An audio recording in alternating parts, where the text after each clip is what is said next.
যোৱাকালি যিহেতু মামাহঁতৰ ঘৰত সত্যনাৰায়ণ পূজা আছিল, সেই উপলক্ষে মই বৰপেটালৈ বুলি ওলালোঁ। টিংখঙৰ পৰা কিবা অকণ পেকিং কৰি দি আমি লগ পালোঁ এইৰ লগত অকণমান কথা পাতি মই চিধাই ওলালোঁ বৰপেটালৈ বুলি। আৰু চাওকচোন মই বৰপেটা আহিও পালোঁ। ইয়াতে মোৰ দুটামান অৰ্ডাৰ দিবলগীয়া আছিল আৰু সেইখিনি দি পেলাই মই চিধাই এইবাৰ গ'লোঁ মামাহঁতৰ ঘৰত। আৰু এইফালে আইতায়ো কিবা কিবি কাম কৰি আছে। हेलो गाइस, हेलो निकी कहाँ पे है? अंदर है भाई। हेलो निकी।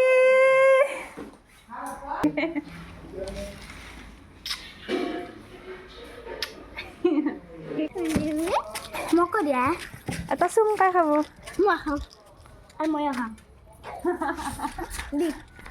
এইফালে গোটেইকেইটা মিমি পাগলো দেই আমাৰ। এইফালে আকৌ ভিতৰত পূজা চলি আছে আৰু বাহিৰত আইতাহঁতে খোৱা লোৱাৰ ব্যৱস্থা কৰি আছে। এইফালে আকৌ মামী চাহকাপ আনি দিয়াত কথাৰ মহলাৰ লগতে চাহকাপৰো সোৱাদ লৈ আছোঁ দেই। এইফালে আকৌ এইজনীৰ মোৰ প্ৰতি মাজে মাজে মৰম জাগি উঠে দেই। আৰু ডাঙৰকেইটাৰ লগত কথা পাতি থাকিলেতো নহ'ব, ইহঁতকো সময় দিব লাগিব নহয়নে?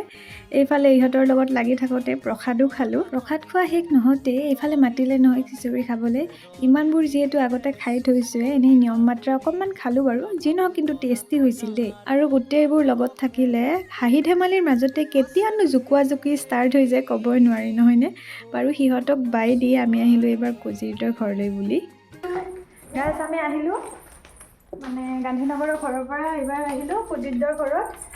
আৰু এতিয়া একদম উলমুল হৈ আছোঁ গোটেইজনী চৰি। আৰু এয়া আজি ৰাতিপুৱা দেই অৰ্ডাৰ আছিল দিবলগীয়া, এখন হুপাৰ্টৰ আছিল। আৰু এই ৰুমালখন মই যোৱাকালি অৰ্ডাৰটো দিয়া হৈ গ'ল আৰু ঘৰলৈ আহিলোঁ যিহেতু মোৰ আৰু অৰ্ডাৰৰ কাম আছে। বাৰু আজিলৈ আহিলোঁ, বাই বাই।